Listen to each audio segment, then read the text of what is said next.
Hello and welcome to another Arsecast Extra, as always with James from Gunnerblog. James, good late afternoon to you. Good late afternoon to you too, and good holiday eve to us both. Yes, to us both. I am feeling both good and like the biggest bastard on the planet. Go on. Well, I mean, I had to take Lana to the kennels today. This morning. She is a dog who remembers. She's got an unbelievable memory. She knows exactly where every cat in the neighborhood is, right? She knows when there's a house with a cat. Even if we've only walked down that road like once or twice, she knows. Yeah. So we're going out today in the car. She's in the back of the car. Suspicious, of course, because she looked in the back of the car and went, "Hey, why is my bed in here?"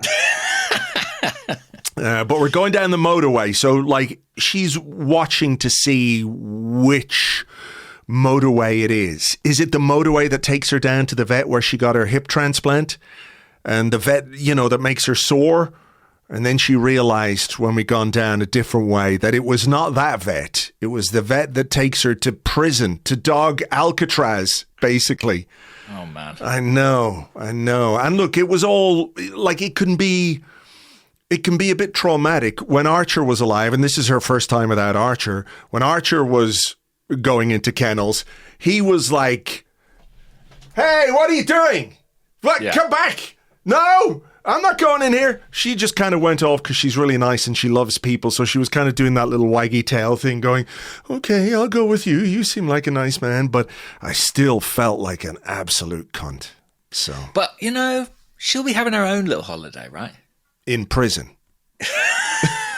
But maybe she's like top dog in prison. You know what I mean? Yeah. Maybe they all report to her like she's controlling the flow of drugs through the complex. I'm not 100% sure that's the case because, they don't mix the dogs around because you can't tell which dog will get on with another dog. So essentially, not only is she in prison, she's in solitary confinement. Yeah, but you don't think those dogs are passing notes under doors? And dogs love tunneling. There's a whole network underneath that dog prison. Well, listen, I hope with all of my heart that she has a wonderful adventure for the next couple of weeks because, I'm on holiday for a week, but then I'm back, but then I've got to go to the UK for a few days. So she's staying for a couple of weeks there. So I'm a bit sad about that, but I'm very excited and happy to be going on holiday and turning off and switching off. And completely coincidentally, you are also going on holiday tomorrow. I'm going to Mallorca, the land of Carlos Cuesta.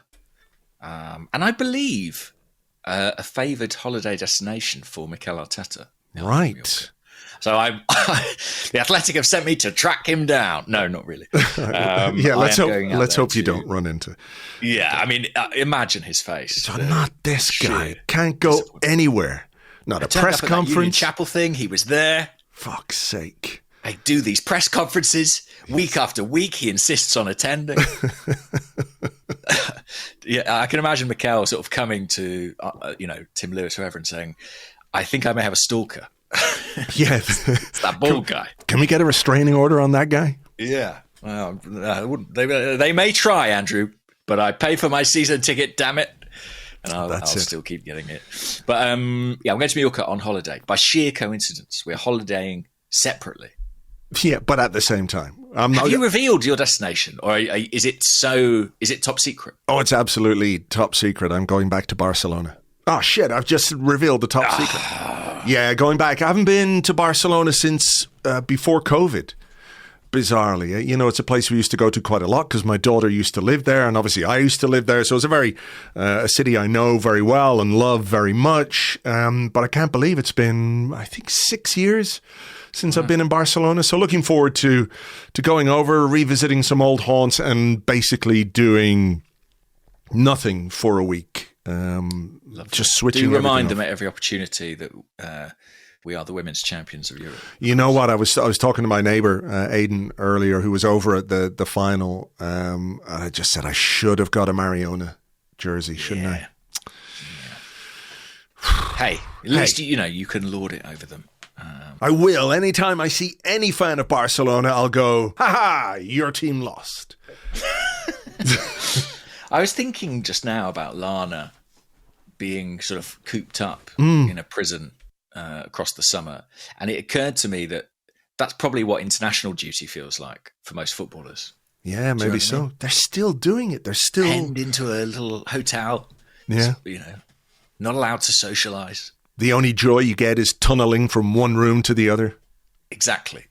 Declan Struggling Rice to break down Andorra. I mean, that is more just the English footballers, but yeah, the Dogs probably. In fact, a team of Dogs, I think, would have fared better against Andorra. I suspect, given the fact the season finished about 3 weeks ago, motivation for a game like that was pretty low. I know Thomas Tuchel said some interesting things, didn't he? About he didn't like the attitude.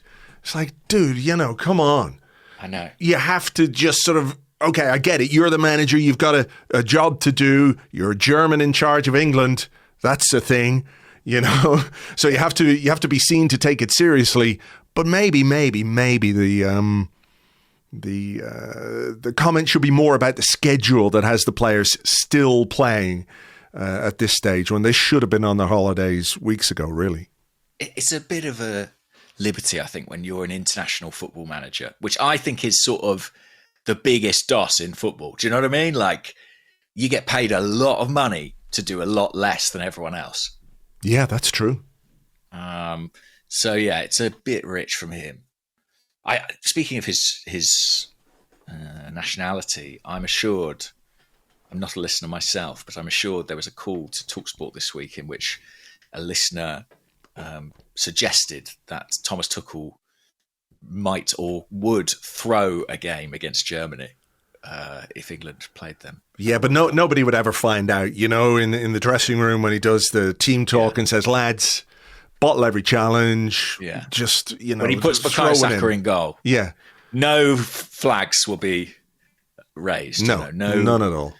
Suspicions aroused. Didn't that happen last night? Wasn't it? Which part of this? The Nations League. The what, Andrew? It's this league made up of nations who play each other for like a superhero. Yeah, exactly. Thing. For a tournament called the Nations. There's a trophy and everything. But Roberto Martinez, he is the manager of Portugal. Of course. And Portugal played Spain last night. And despite his best efforts, telling the Portuguese players to throw the game, to let his home country win, they did him a disservice and went and won the game on a penalty shootout. He's done, speaking of international football being a lovely job, he's done well for himself, hasn't he? He really has. He did very well out of that relegation with Wigan, I've got to say. To be fair, you work about, 30 days a year, turn up in Belgium every now and again and say, hey. I guess I'll put Kevin De Bruyne in the squad. Yeah, exactly. Oh, look, a bit of Lukaku. Now shut up. I'll just go off and do it. And same thing with Portugal. Just, go from Porto to Lisbon to the Algarve.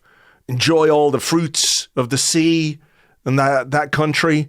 And occasionally take a training session and say, playing up front tonight, this is going to be a bit of a shock to you guys. Cristiano, I'm giving you the nod tonight, but you've got to really work. You've got to earn that jersey. I know you've had it for 2 decades, but things could change around here as he eats from his tower of pastel de nata. Oh man, it's the greatest gig on earth, isn't it? International football management. What are we doing? And Portugal, I mean, there were tears, Andrew. There were tears. Whatever we may say about this Nations League, in Portugal, they love it. I mean, do they though? I mean, who was crying? Was it Ronaldo? Yeah, does that not really count? He's sort of... I'm not sure he's representative of the whole nation. It's hard because he's crying, but because of the Botox, his face is just sort of wrought in pain, but it doesn't quite read as emotion. Do you know what I mean? Yeah, the Desperate Housewives of Portugal. Yeah. He's a bit like that, isn't he? So. He scored. Did he? I think and am I right in saying Zubimendi had a terrific game, by all accounts? Real Madrid's Zubimendi, that guy. The scouts of Real Madrid have been turned over onto this hot prospect. Martin Zubimendi. Yeah. What do we know about that? Is it Real Madrid doing Real Madrid things? Is it the press cooking something up, or is there Jeopardy? Honest, it's stressing me out, Andrew. What? It's stressing me out because, I think on here and in print, I've been pretty strident about Arsenal's chances of landing old Zubimendi. Pretty confident, I would say, and as confident as you can be. And as, much trust in your sources and your contacts and your background work. When you wake up to screen grabs, people texting you screen grabs of Marca saying Madrid in for Zubimendi, the heart does skip a beat. Well, to be fair, things change. That is the nature of football and life. Things change. He's got previous old Martin. I'm not saying he's a flirt, but he led Liverpool down the garden path. He did, didn't he? But anyway, look. All that said, my understanding as of 17:25 UK on Monday evening remains that Martin Zubimendi will be an Arsenal player. Right. And look, listen, if it all goes south in the next week, fuck it, we're not here. I just don't come back from holiday, mate. Exactly, if he's paraded at Real Madrid on Thursday or Friday of this week, I'll just never come back, I think. Yeah, that's it. Get yourself a little 2-bedroom flat in Mallorca. See if you can get a job at Wayne Lineker's bar. No, he's in Ibiza, isn't he? Yeah. Shit. Is there? I mean, it feels like there would be a Lineker's in Mallorca, but I'm Googling it. Yeah, he's got one in Magaluf, mate. Right. He's got one in Magaluf, which is the sort of not the nice end of the island, really. But right. It's where he belongs, I suppose. Less said the better, I guess. So, yeah, I think Zubimendi's going to be all right. But, it does make you... Until something's done, how done is it really? Yeah, that's true. That's true. But in absolute seriousness, I think I've said barring an administrative cock-up, he'll be an Arsenal player. And I still believe that. It sort of feels like a really, really low-level repeat of when Manchester City wanted Declan Rice. Yeah. And we sat here and we were like, that's not great, because you could make up 100 reasons why he would sign for them and why that would be a good idea for him and his own career. As attractive as Arsenal was as a destination at that point and all the work that we put into it, there's still that whole it's Pep and you always win and, and it wouldn't have surprised me, let's say, if it had gone the other way. Right. But this feels a bit more low level. It's okay. He's a good player. I like him. I think he would be a really good addition to Arsenal, but I'm not super, super invested in him the way I was invested in Rice. And Real Madrid, they're doing a thing, aren't they, with Xabi Alonso? He's got a bit of previous with Xabi Alonso, who spent time at Real Sociedad as a coach of the B team or whatever it was, when they had their little bit of connection. But it's not quite the same as that. So I'm pretty chilled. I'm pretty tranquil, I have to say. Tranquilo, exactly. I'll use that word a lot. To all the fans of Barcelona women, when I tell them, you lost. And then they'll come at me and I'll be like, tranquilo.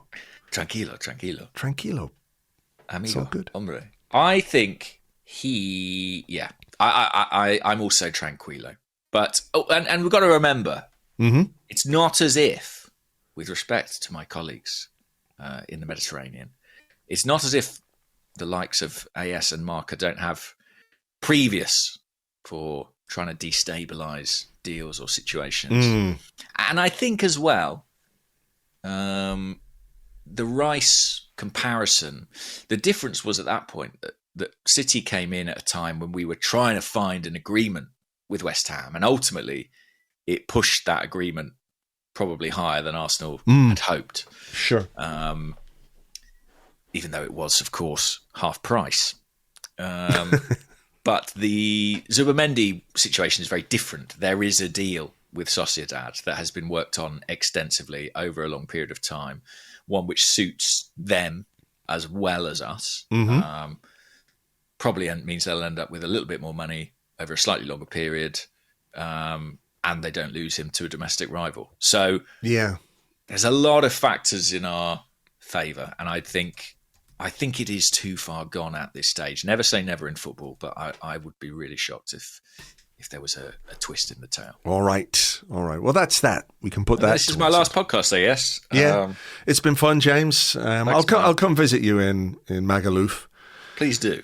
When you're slinging fucking watery margaritas behind the bar of Linekers. So yeah, Zubimendi, he played. He was impressive by all accounts. Scored a goal. It scored a goal in the Club World Cup. No, not Club World Cup. I'm getting these nonsense competitions mixed up. Nations League. The Nations League. Other than that, what's happened? Kepa happened. Or is nearly happening. happened. It's close to happening.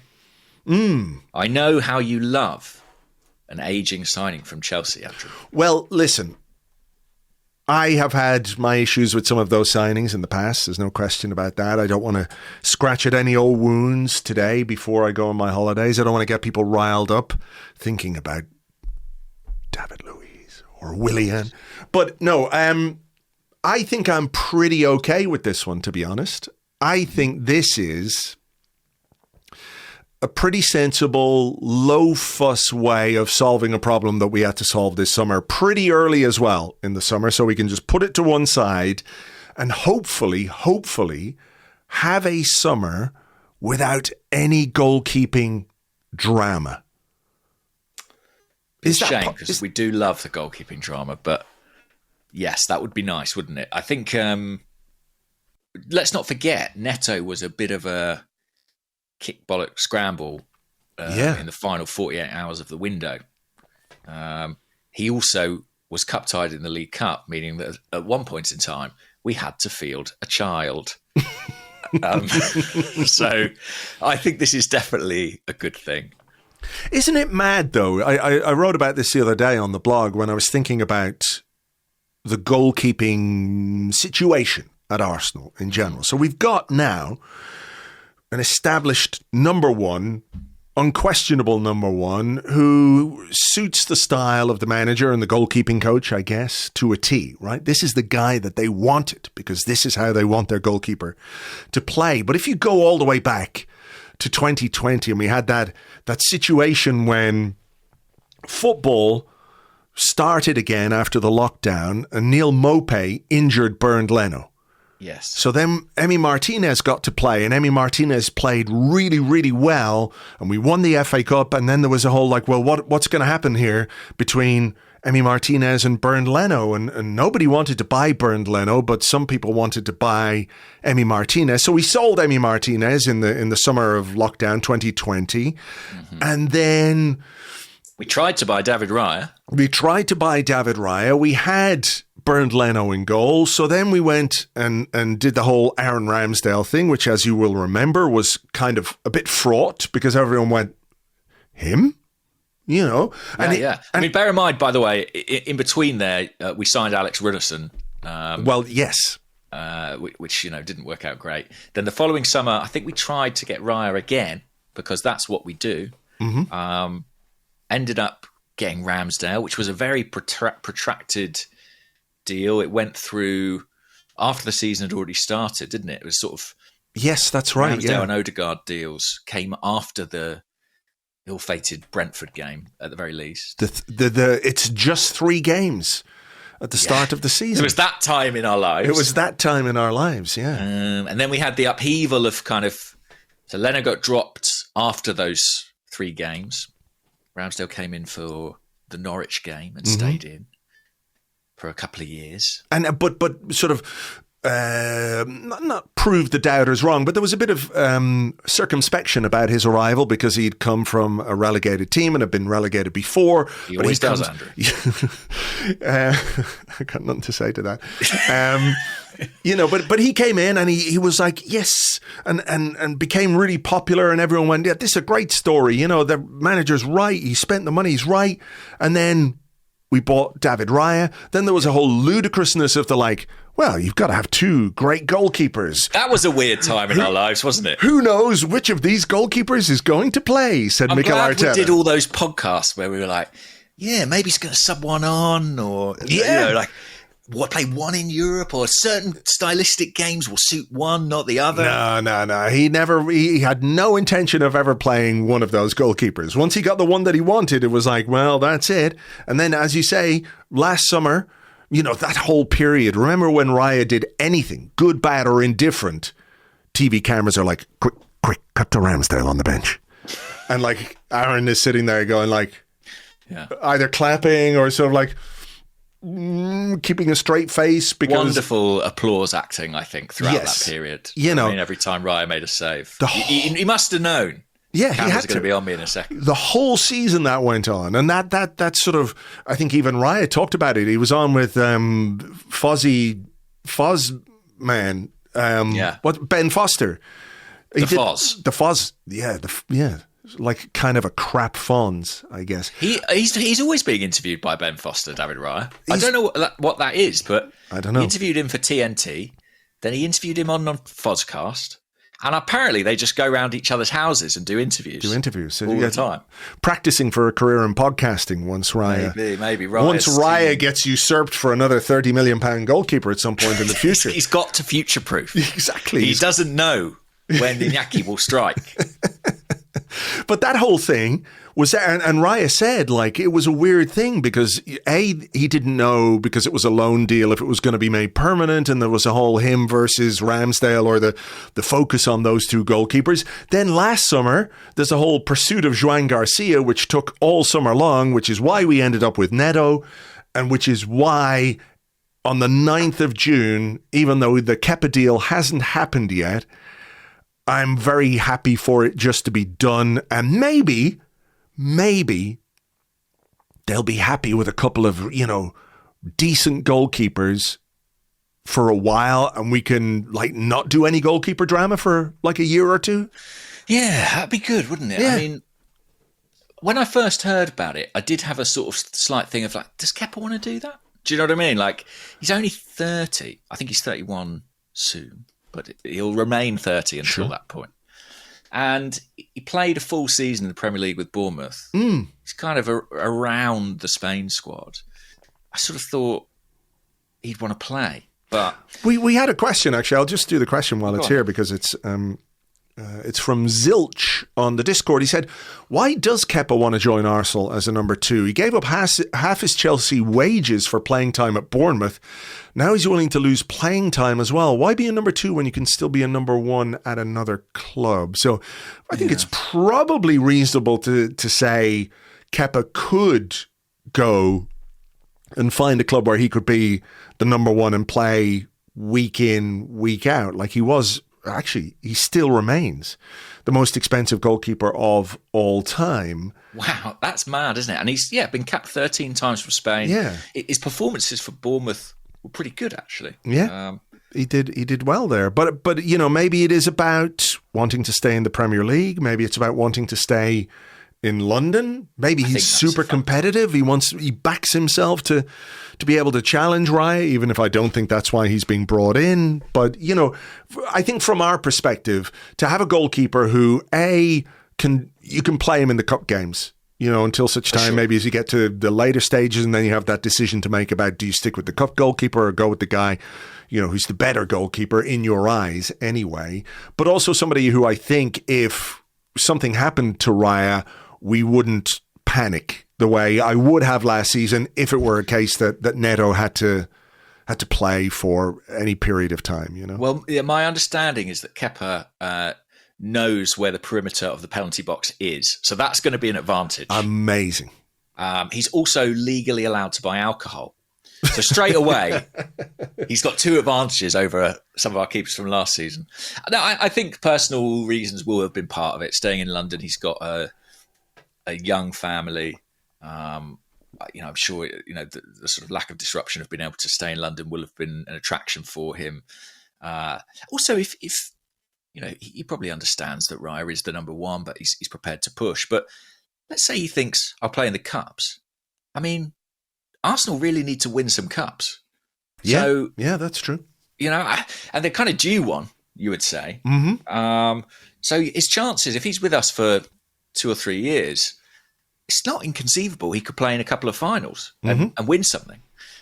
He might even, wind up with a Premier League or a Champions League medal if things go really, really well. So, well, you still, for the Premier League, you get the medal whether or not you play. You don't have to do the 10 games things anymore. Exactly. The club gets a certain amount of medals, and they can distribute those as they see fit. So, I think that will hold an attraction. He's won quite a lot with Chelsea. I hate to say, but he's not won a Premier League. And yeah, I think probably he sees. We know what Mikel Arteta's like. He'll have got in his ear and convinced him he's got a role to play and he's going to be important. And the other thing to say is that I sort of had forgotten this, but he has kind of done the job before in that there was a period at Chelsea, I think, when Mendy came in where he was number 2 there. He went to Real Madrid and played a supporting role. Wasn't first choice there. So I think, he's got previous for being. It's funny because what we know of Kepa is him refusing to come off during a cup final. Yes. That's the thing we'll remember him for. Well, but apparently, he is a much more sort of mellow and cooperative character than that suggests. Might I also just say that if it was a case that we were trying to put David Raya on for Kepa in a cup final for a penalty shootout, there might be a school of thought that says, that guy's right. Yeah. Don't come off, The Arsenal fans at Wembley siding with Kepa. Yeah. But yeah, it's another It's a really addition. sensible deal. And it's bizarre, really, what happened with his contract. So I think he was going out of contract at Chelsea. He wanted to go out on loan. So he signed this 1-year extension, but on a significantly reduced wage. That I think reports brought him into the kind of 70k a week, 75k a week, something like that. And actually, the reality is that even on a 3 or 4 year contract, that sort of wage with a 5 million release clause fee, which he also agreed at the time, is still like a much cheaper deal than any deal for Joan Garcia. Because if you're paying 25 million euros for a goalkeeper, then they're going to expect to go on the salary that you equate with a 25 million fee. Yeah. So he would have cost at least as much in wages, I think we can safely say. Yeah, I do. I think it's sensible. It's low fuss. It's another addition to Mikel Arteta's growing Basque army, of course, as well. Exactly. And as will Zubimendi hopefully be. And for me, it's just that simple of like, if David Raya picks up an injury that rules him out for half a dozen games, do I think it's going to derail our season? And I think with Kepa there, I feel like the answer is no. No, I agree. So fingers crossed they can get that one done. It's not a signing that is going to get people dancing in the streets, but then I'm not sure any signing for a number 2 goalkeeper should do that anyway. It just seems like the best way we can fill that. And, it might leave some more budget for players a bit higher up the pitch, Come on, Andrew. You remember when we landed Guillaume Warmus on a free transfer? Don't you remember the parties round Highbury? Oh, gosh. They went on all night. Some of the best nights. Listen, I don't think the club shop's going to be inundated with people calling for their Kepa shirt. But practically, it's great to have it all but sorted. I'm sure Real Madrid will be back in for him in a minute. That seems to be the way things go. But, hopefully frees up not just some budget, but maybe some focus, some attention, some sort of manpower to look at other areas of the squad. Yes, the more attacking areas of the squad. And hopefully, the Athletic Bilbao, Real Sociedad rivalry doesn't cause a major rift in the dressing room and derail everything. That's all. That's true, yeah. It is populated with a lot of Sociedad personnel. Yes. So we shall see. Anyway, they can all speak euskera to each other and nobody will have a word, nobody will have a clue what they're saying because it's so bizarrely different from Spanish or anything you've ever heard, really. What else? Gabriel. We have to talk about Gabriel because he signed a new contract and that is good. It's really good. again, a great, there's quite a long list, big to-do list sort of pinned above Andrea Berta's desk. And Gabriel, I think, is a big one to have ticked off. I mean, when it comes to the contracts, I feel like the ones fans are naturally most focused on are Gabriel, Saliba, and Saka. And last time, Gabriel renewing sort of, open the first domino floodgates to fall, wasn't it? Yeah. Can I ask you, I don't know if you know this or whether you would just have an opinion on this. I feel like, based on the reporting that we got, we know that Arsenal are never going to reveal salary information. And a lot of the salary websites that are out there are operating on guesswork, really. Not just for Arsenal, for a lot of the teams in the Premier League. But because he was one of the first, by the time Saliba and Saka had renewed, which had come after Odegaard, came after Martinelli as well, there was maybe a differential in wages, which wasn't necessarily, I don't want to say fair, but based on his importance to the team, he was maybe left a little bit behind. Do you suspect that in the conversations that have been had about renewing Gabriel and getting him to sign a new contract, there might have been some assurances that if, in 3 months' time or 2 months' time or 6 weeks or whenever it happens, that Saliba and Saka renew their contracts, that differential is not quite as marked as it was the last time? It's a really good question, that, because you do have to say that, like, by signing first, it's possible he leaves himself open to that happening again, right? Yeah. If you're William Saliba's agent, you're using that Gabriel wage as a yardstick and you're looking to beat it. And probably the same is true for Bukayo Saka. I'm sure it was part of the conversations. I mean, what I would imagine is that he's been offered enough of an uplift to assuage those concerns. Whatever Gabriel's been offered, kind of irrespective of what Saliba gets offered, is clearly enough to satisfy him and to commit. And I actually think in dressing rooms, it's kind of taboo money. I have found, like, I don't think players, certainly no player would really ask another player what they're earning. They might read reports, but I don't think it's something that's like a conversation topic. I think that at the end of the day, this is still a British workplace, so people are quite reserved about that stuff. Even though they're Brazilians, they're not too many British. Yeah, so I think Yeah, I think the key will have just been to make him a good enough offer that he feels happy to commit, and they've managed to do that. So, do you think when they make that offer, they need to say to him, listen, you are hugely important. Yeah. You have become one of the best central defenders in the world. Like, you know, if Gabriel was available tomorrow, there would be a queue of clubs down the road looking to take him, right? Yeah. I mean, do they say to him and his agent, we recognize that, we recognize his importance to the team, we recognize his quality, his leadership, you know, all of those things. As such, the offer that we're making to you puts him in the same bracket as Declan Rice, as Bukayo Saka, as Kai Havertz, all of these players who are nominally like the first name on the team sheet players. You know? They are more glitzy names, perhaps. Yes, I'm sure they'll have done that. I just wouldn't rule them out going beyond that again if they have to for a Saliba or a Saka. You know, I just think there's such a premium attached to those players. But I also think it's only a 4-year deal, right? There's no...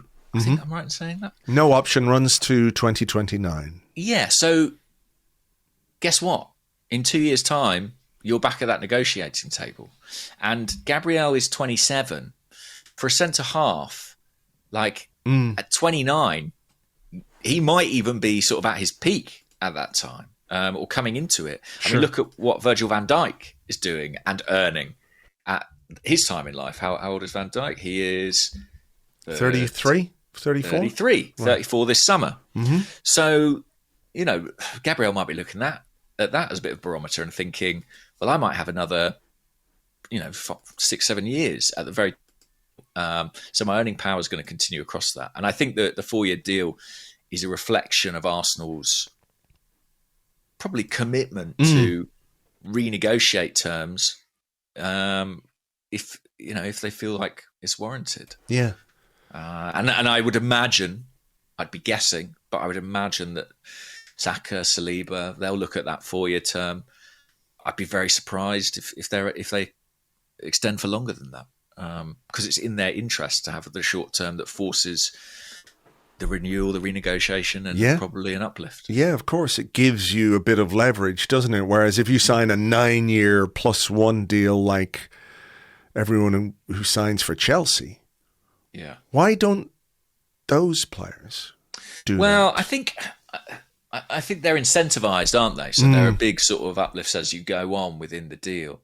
And I know some fans will say, can't Arsenal get Saka on a 7-year contract? But I just think Arsenal... I remember when they did the Saka and Saliba deals a couple of years ago, and there was a bit of consternation about the length of time. But Arsenal's position was always, look, if these players are still doing well and still important to us, we're happy to sit down with them again. We want to keep them, and we want to make sure they're rewarded. And I think...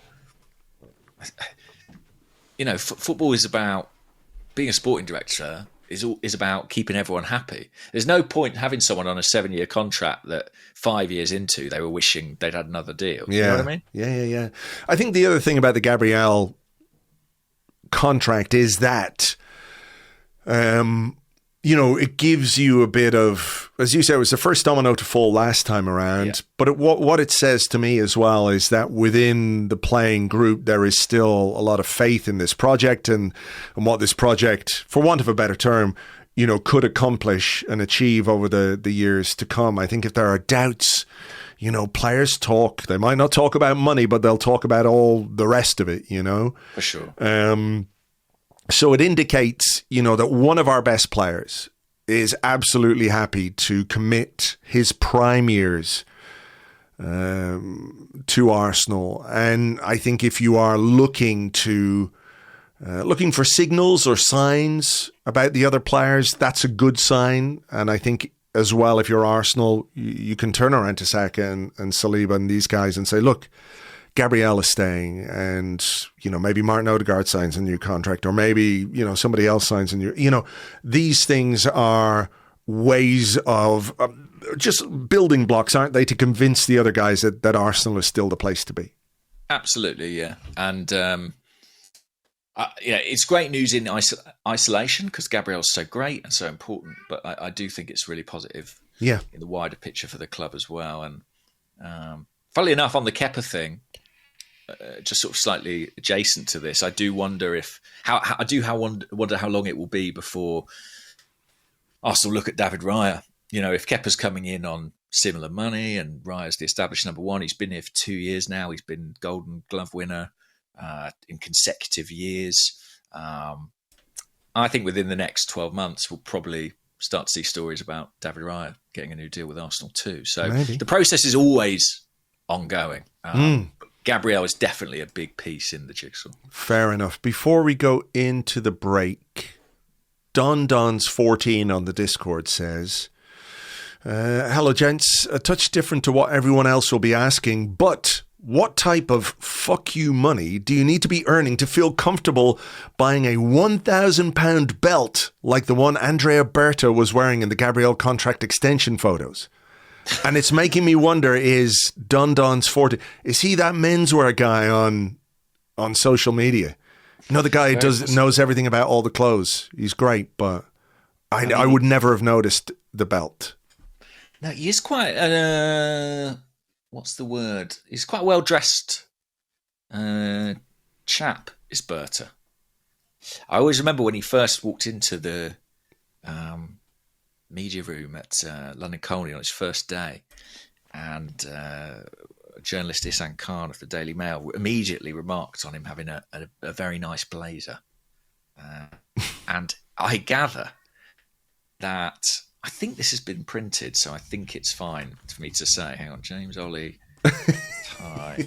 Oh, there was the tie story. He gave. Did that come out? Yeah. He gave Tim Lewis and Richard Garlick a red tie that they wore for the home leg against Real Madrid, and they normally wear their club ties, but they wore the ones Andrea got them, and obviously they won, so they wore them again at the Bernabeu. And they were a kind of lucky charm.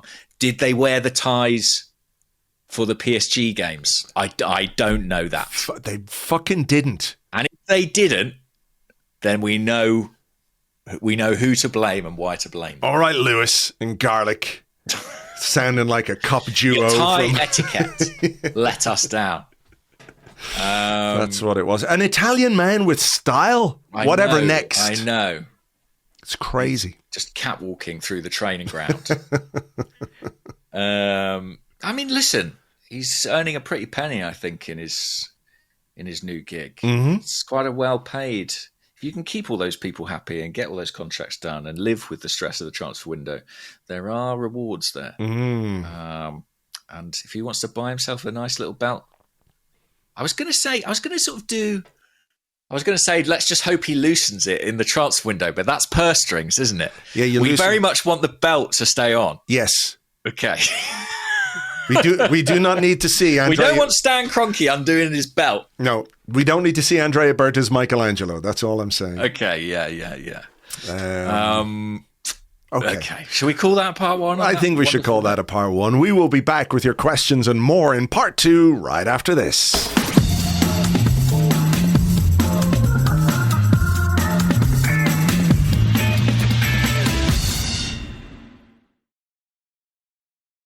Welcome back to the Arsecast Extra. This is part two of the show where we answer the questions that you send to us on Blue Sky at gunnerblog.bsky.social and at arseblog.com. Also on the Arseblog Discord chat server, which you get access to if you are an Arseblog member on Patreon.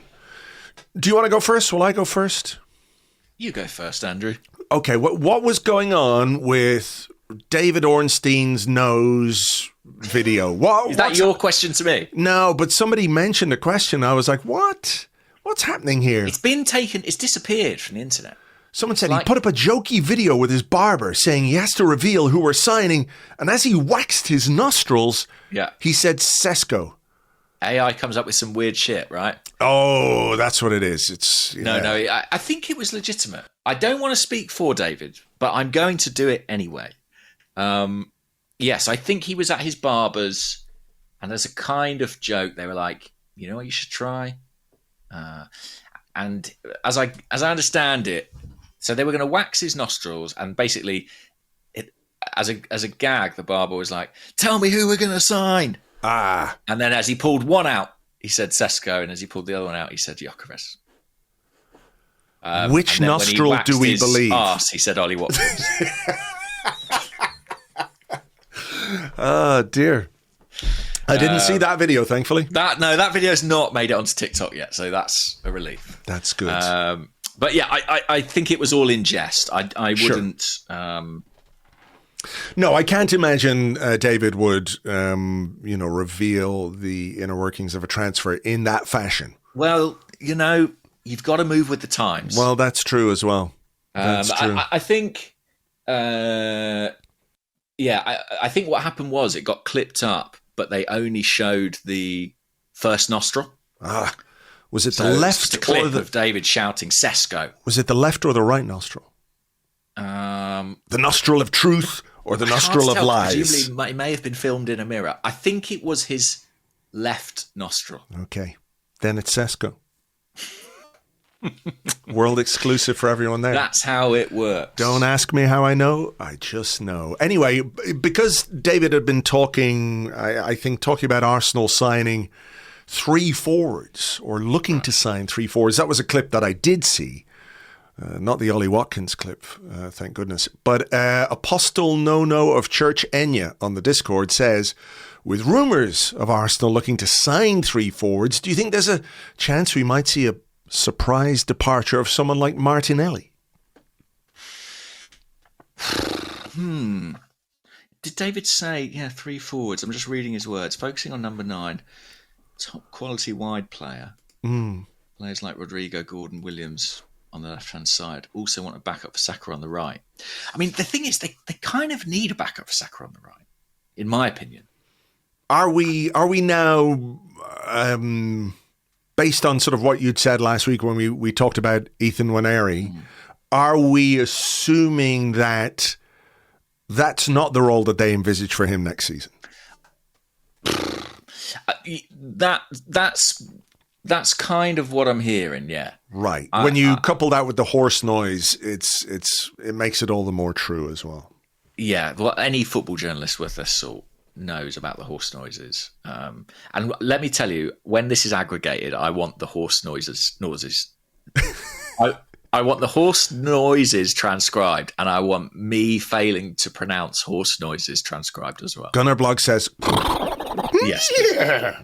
I mean, you know, you don't need to be connected or a genius to think that Nwaneri's role or future is probably more in the centre of the pitch. And I think Arsenal that's where they really see him contributing. I think he's seen as someone who can do a job on the right, but it's not particularly well suited to him. Now, I thought he was great there. Like, I thought he did really, really well, and then sort of inexplicably disappeared. But I think maybe they were seeing things in games that made them think, this guy's an 8 or a 10 rather than a 7, as it were. So, obviously with Sterling off, and you'd imagine Reece Nelson off. Although I never say never with Reece Nelson, because we've been saying that for a long time. We've been saying it a long time. Gabriel Jesus out. He was kind of discussed as an option on the right, wasn't he, when he was fit? I mean, he is when he's fit. Yeah. But he's not going to be fit until October, November. And then maybe if they buy this sort of premium, top quality left winger,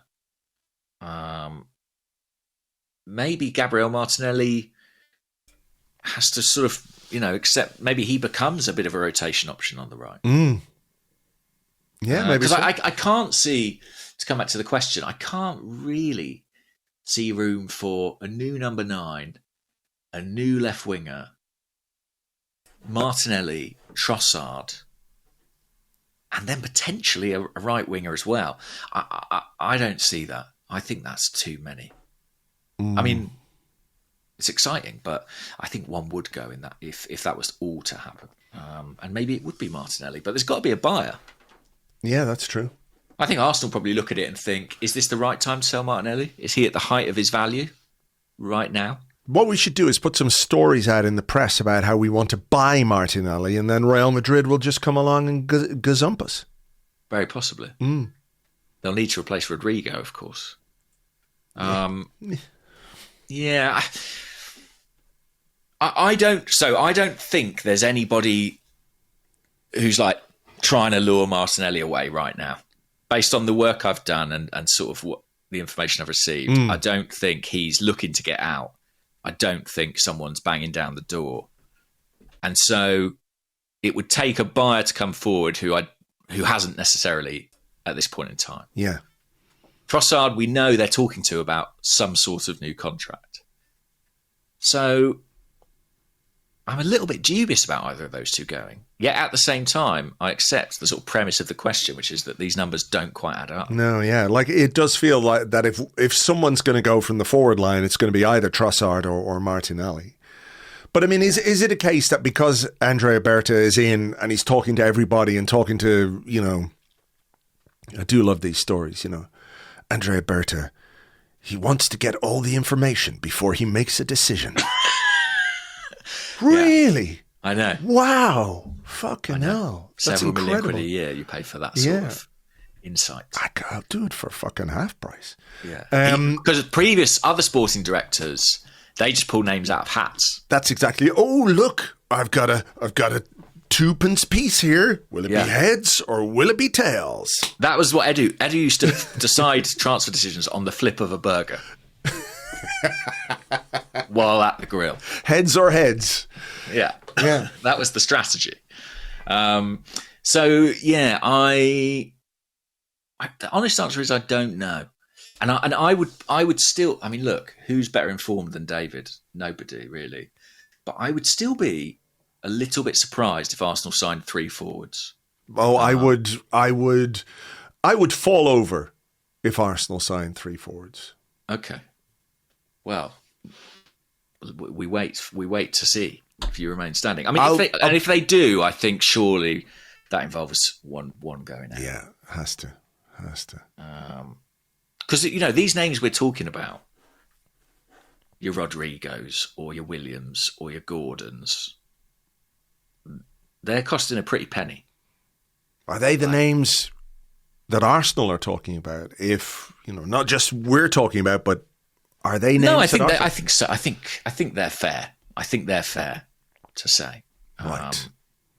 I mean, I've written it. I've written it on @theathletic.uk. Right. On the deal sheet in previous weeks. I think mid-May. I think I mentioned Rodrigo. So I think it's fair. But equally, I would also urge, if you're the type to, I wouldn't run out and get your shirt printed right now. Like all of those deals, and I'm sure there are other names in the frame as well that we're not aware of, but they all have significant problems or difficulties to overcome. Many of them financial. So you're saying nobody should get a Rodrigo jersey, a Williams jersey, or a Gordon jersey. What if they got a Rod Wilden jersey? That would be fine. Okay. Hedging your bets. Everybody go out and get your Rod Wildens right now. Yeah. And they'll be like, oh, did you think? And you're like, no, this is a Rod Wilden shirt. He's such a great player.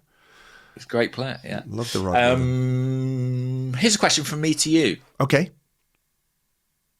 If those 3 names, we work on the hypothesis that they're figuring very prominently in Arsenal's thoughts, which one do you like? I like the idea of Williams a lot. What he might become, but I do recognize that, numbers wise, there are, questions. A lot of people really love Rodrigo. He's Brazilian, isn't he? But I think he's good, but not massively sold on Rodrigo. You know what? The best case scenario for Rodrigo is that it's kind of a bit of an Alexis Sanchez deal. Yes. I guess that's a good way of framing it, yeah. When I allow myself to get excited about it, that's the way I see it. Like a guy who is not the star at his club right now, but who maybe could be somewhere else. Was Alexis Rodrigo was like a regular starter for Real Madrid on the right hand side, and obviously, if a move were to happen to Arsenal, it would be for the left. Yeah, right? that's his preference, we believe. That is his preference. Yeah, the left is his preference. Sorry, I'm always have to think about the aggregation, and I could imagine someone saying Arsenal's his preference. I think he's the most sort of exotic and exciting name because of Real Madrid and because of Brazil and because of what he's already achieved in his career. He feels like a player who might kick you on. Interestingly, they're all good players. I think Williams would probably be maybe the one I'd be the less excited about of the 3. I know Anthony Gordon's got a weird head. Yeah, I can't really talk about his face. It just sort of is that thing. But look, I think he's a very, very good player. He's a really good player. He's Premier League ready and exactly that. Like we saw that with Declan Rice. Like when you bring in, not just Declan Rice, Arteta's done it many times, but when you bring in a Premier League player, there is something to be said for that. Is there any chance of that happening now, of course, though, that Newcastle have Champions League, Yeah, probably not. Yeah, so we're talking about, if you're really looking for the upgrade, it's Williams or Rodrigo. So you need a Rod Willie shirt. Yeah. Yeah. I mean, listen, any of them would be good. And, maybe... If you were to ask me now, and I know, it's completely... I have just asked you, haven't I? Oh, you have just asked me. Okay. Yeah. So if I were to actually answer your question right now... Yeah, that would be good. Okay. In fact, if we could do that... All right. I would go Williams just because I think there's the potential for him to become something a little bit more than Rodrigo, who I think is good, but doesn't necessarily excite me that much. Okay. I will say, I guess I'll be Team Rodrigo on this one. Right. I think that I just think he's very established, and I feel like there might be that Alexis Sanchez thing of him taking on sort of an extra degree of seniority and responsibility. What it would mean for our existing left wingers is more difficult to say. So sorry we didn't answer that question very definitively. Yes. But we asked some other questions, though, and we had a nice time. We did. And that's more important, isn't it? That's exactly it. It's all about the vibes. Speaking of having a nice time. Go on. Neil Bolt says, as Andrew's about to go on his holidays, I am also going on my holidays. If you were forced to pick an Arsenal player, past or present, to go on holiday with, who would it be and where would you go? Now, I'm going to say it has to be present because I feel like we probably answered this like 5 years ago. And we probably both said Ray Parlour, right? Yeah, exactly. Yeah. So it's got to be from the current squad, Andrew. From the current squad, who I'd like to go on holidays with. See, the question is, what do you want to do? Oh, big news. Marquinhos joins Cruzeiro. Arsenal.com have just announced that Marquinhos has joined Cruzeiro. We barely knew thee. Everyone calm down. It always used to annoy me. Basically, when you write about football, you often have to check how old a player is or whatever. Yeah. And it always and normally you just go to Google and you just bang in like Declan Rice and the little sort of Wikipedia icon comes up in the top right and it says like 25 or whatever it is. But with Marquinhos, when you type in Marquinhos, there's fucking loads of them. Yeah, and you get the PSG guy, obviously. Yeah. But there's loads of Marquinhos out there as well. And that used to drive me mad. In fact, it drove me mad today when I was trying to find out where Marquinhos is and what he's up to. So I say good riddance to you, Marquinhos, for that reason alone. Okay. He had a lovely moment when he scored that goal against whoever it was that he scored it against. Was it some... He cried. Was it a team in Belgium or... I don't remember who it was. Naming countries. Yeah. Some team in Belgium. It was a team... Well, it was. I know it was in the Europa League. So it was in the Europa League. We know it was in Europe. I should look this up. Marquinhos, I want to say it was in Norway. Or could have been. No, we're both wrong. I don't know. I've just Googled it and I've just got loads of facts. It was about against the PSG FC. defender It was against FC Zurich. Yeah. Zurich in Norway. Yeah, the Zurich of Norway. The Zurich of Norway. Yeah. So the question, who do I want to go on holiday with? See, if you went with like Kai Havertz and Ben White, you get like a lot of good dog action. You know? Excuse me? I mean, they both have dogs. They've got German Shepherds, and I could offset my guilt. You all know what you meant. My guilt of going on holiday and leaving my own German Shepherd behind by going on holidays with them, and we could share stories about our dogs and what have you. But I can't look at this squad and not think you'd have a fine time going on holidays with Ricardo Calafiori. Do you not think, though? Yeah, I would be just sitting there watching him doing. Yeah, I mean, thing. I was thinking he's the last person I'd want to go on holiday with, because imagine I'm lying on the sunbed next to him. Like, it's the worst possible point of comparison. Look at that incredibly handsome Italian man. Yeah. Ah, what's that? Oh, my God. He's brought the Marshmallow Man with him. I don't think that'd be good for No, I just think he would be. You could just get hire a Vespa And he could drive the Vespa and you could just sit there with your arms around him and just whiz around the Amalfi Coast or whatever, and it would be fine. Have you ever seen, there's an advert for like a cruise company in the UK, which is shot from like a POV. No. And it's like you're on a cruise with this beautiful woman. Have you ever seen it? No. So it's like, it's P&O Cruises, I think it is. Right. TV advert. Let's have a look. No, it's not that. It's not that. What is that advert? So basically, so it's like shot from your perspective, and like you wake up and you're on a cruise and there's this beautiful woman there, and then like you're dancing on the ship, and like at the end it's like, you can have this, you just need to buy it, and obviously like the small print at the bottom is like, P.S. the woman doesn't come with a cruise. Oh, for God's sake. But that advert makes me, I imagine that's what going on holiday with Riccardo Calafiori could feel like.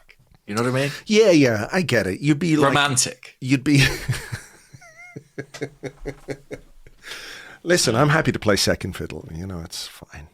It's fine. I just think he'd be good fun. He seems like a fun guy as well, though. You know, he'd be able to get you into the nightclub after the nightclub.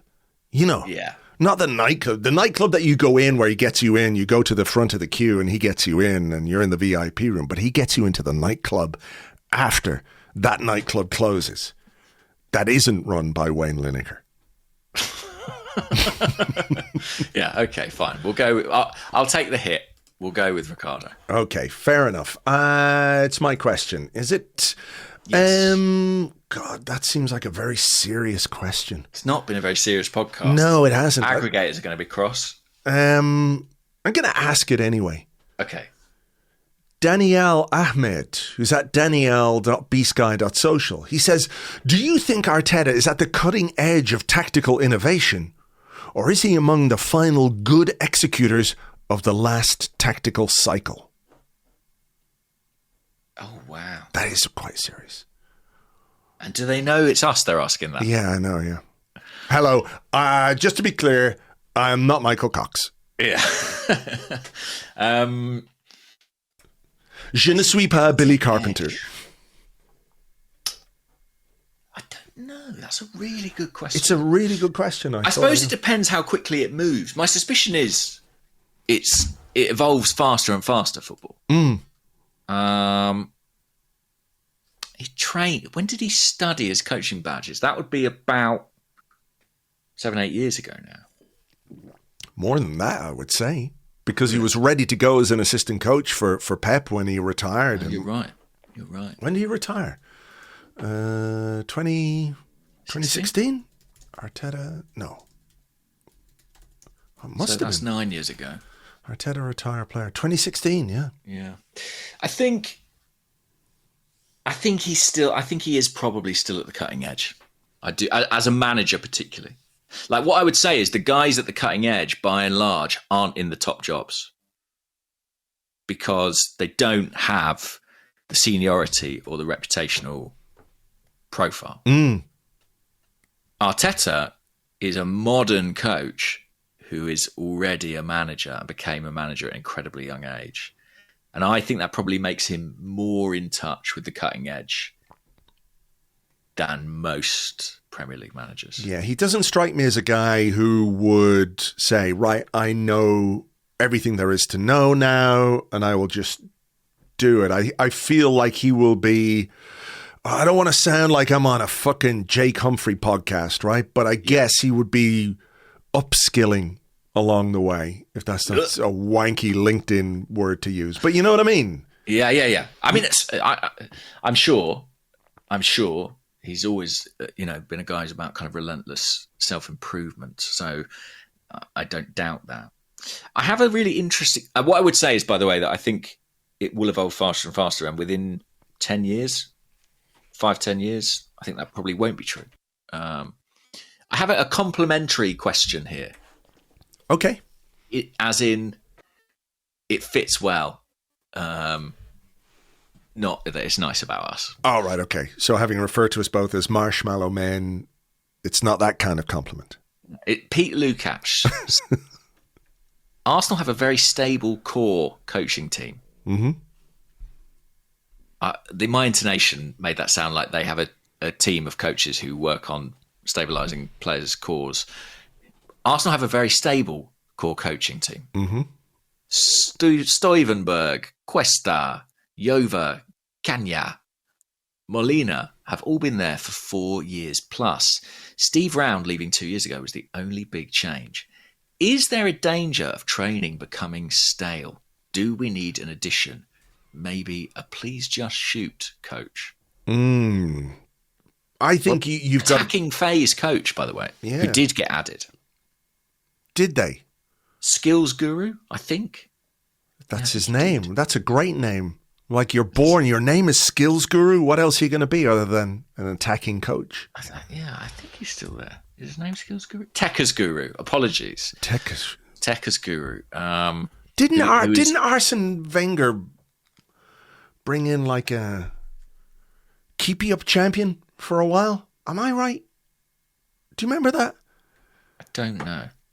Techers Guru is a guy called Hussein Issa, who has some profile online because he was part of #United. And he got brought in 2023 as I'm sure he's called like attacking phase coach or final phase coach. And he does a lot of work on finishing and skills-based stuff, one-on-one situations. I think Gabriel Jesus celebrated with him after his hat-trick against Crystal Palace. Right. And credited him with some work in his sort of finishing finesse. That said, I think it's an interesting question because one need only look at Manchester City, for example, where Pep Guardiola seems to be going through a very big renewal of his staff. They're bringing in that guy who used to work with Klopp at Liverpool, right? Pep Linders, and potentially Kolo Touré, I have read. Wow. Okay. Well, I don't think new ideas are bad at all. I think it's always wise to be open to new ideas and new people who can come and bring new things to the training ground. So, look, maybe there is a danger it goes a bit stale, but I think, as we just said about Arteta, I think if he is convinced that there is a way of having a marginal gain one way or the other, he'd be open to that. It just depends who's out there. I Googled Arsene Wenger keepy-up champion, and Google's fucking piece of shit AI, the first result back is Arsene Wenger was not a keepy-up champion. His fame comes from being a highly successful football manager. Thank you for that, Google. Maybe they'll add something. Maybe they'll add something this summer. Who knows? Yeah, maybe. I mean, obviously Pep's going through this big evolution, but then City had a bit of a disastrous year, really. We didn't. No. Well, yeah. Some people might. No, it wasn't disaster. But, they only finished a point behind us, or 2 points. That's true. So, yeah. But I feel like, I mean, clearly Mikel has enormous faith in the guys that he's got. And they all signed new contracts last season. Yes. So that core team is staying.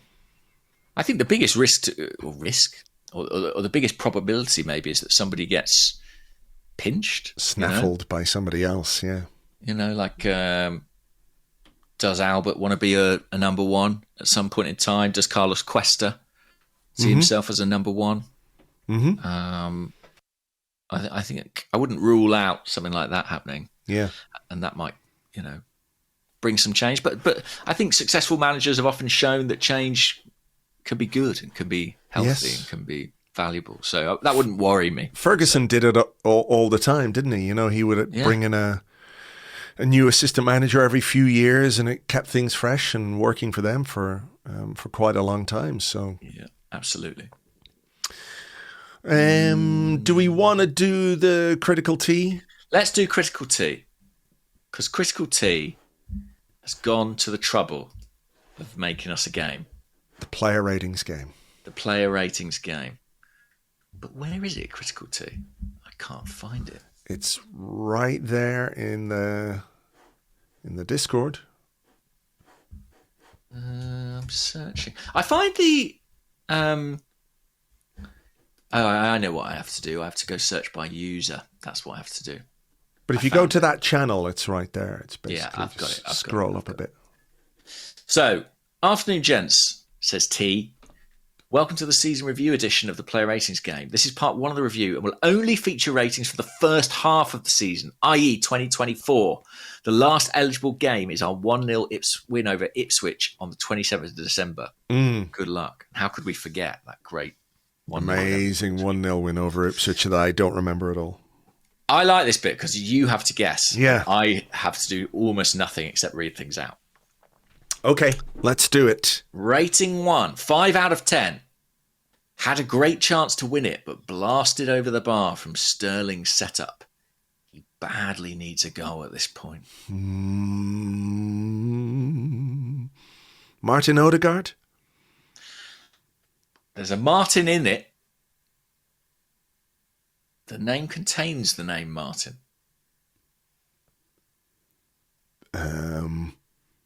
What's Brazilian for Martin? Martinelli. Yeah. Okay. I don't think it is actually Brazilian for Martin, but the clues sufficed. And that was the 0-0 draw away at Atalanta. Right. It feels so long ago. It really does. Is that the one when Raya saved a penalty? Amazing double save, yeah. Okay, 8 out of 10. He looked about 70% today, and yet you've scored him 80. Interesting. But still had some brilliant moments on the ball, not least the opening goal, which was of the highest quality. The highest quality. If it's the highest quality, the first name that springs to my mind is Bukayo Saka, but I don't have any clue what game it was. You've got that right. Yes. And it was the home game against Liverpool, 2-2. Oh, yeah. 8 out of 10. Got 2 assists for Jesus and then Havertz. This player is level 3rd with Rice in assists this season after Saka and Martinelli. Holy cow. Who's that? Havertz? 2 assists in a single game. Is it Kai Havertz? No. It's a surprise contender to be in that assists list. Let's put it like that. Okay, so it's... Oh, God. It's a player who's not even in our first 11. Our best 11. Right, so somebody hasn't played. And it's not an attacking player. It's a defender. He's got it from those clues, yeah. And is it Jakub Kiwior? it's Jakub Kiwior! Come on! Any guess at a game? I think I know what game. A Carabao Cup game? Because that's the only game he would have been playing at that point of the season? In the first half of the season? Yeah, and a game where Jesus and Havertz scored. Who did we play? We played at home against Bolton. Preston. It is Preston away. Right. 3-0. Well done. Thank you. 7.5 out of 10. For a man who often makes football look very easily... Sorry, you can actually write, and I can't read. For a man who often makes football look very easy, he always looks very sweaty and tired. Just an observation, not a criticism. We're taking half a mark off for a wild swipe of a shot in the first half. Otherwise, faultless. Read that to me again. For a man who often makes football look very easy, he always looks very sweaty and tired. Just an observation, not a criticism. Who the hell was very sweaty and tired? I think, could it be Jorginho? I've got no clue on this one. That feels like something you should remember saying about somebody. Absolutely. Like, if you make that observation, it should stick with you, you know? Who looks very sweaty? Do you want to know the answer? Who do you? If I asked you now, who's a really sweaty Arsenal player? I couldn't tell you. My brain is blank at this point. They're shouting out at home. I know they are. They're going, look at the pits of, this player. that guy's forehead's dripping. They've all got their own theories. Not a clue. Well, the player you have labelled as sweaty is Declan Rice. Really? Yeah. I thought of him, but then I was like...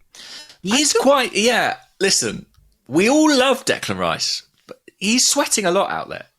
I mean, they're all... What I would say is, if they ain't sweating, there's a problem. For sure. I was trying to think about who I have noticed that is more sweaty than normal, and it didn't occur to me that it would be him.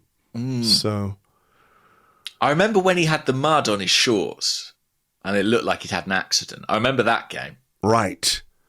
But where he'd done like a Gary Lineker. Sort of, yeah. But the sweating, it's not something I've noticed. What game was it? Be on the lookout for that next season. What game was it? To be fair, it was in Portugal. It was the 5-1 win over Sporting. I have no idea how... Do you know what? I know why. I didn't write that. I didn't write that because I was at that game, so somebody else did those player ratings. Who did them? I'm going to guess that it was Lewis Ambrose. Get him on the show. Arseblog News.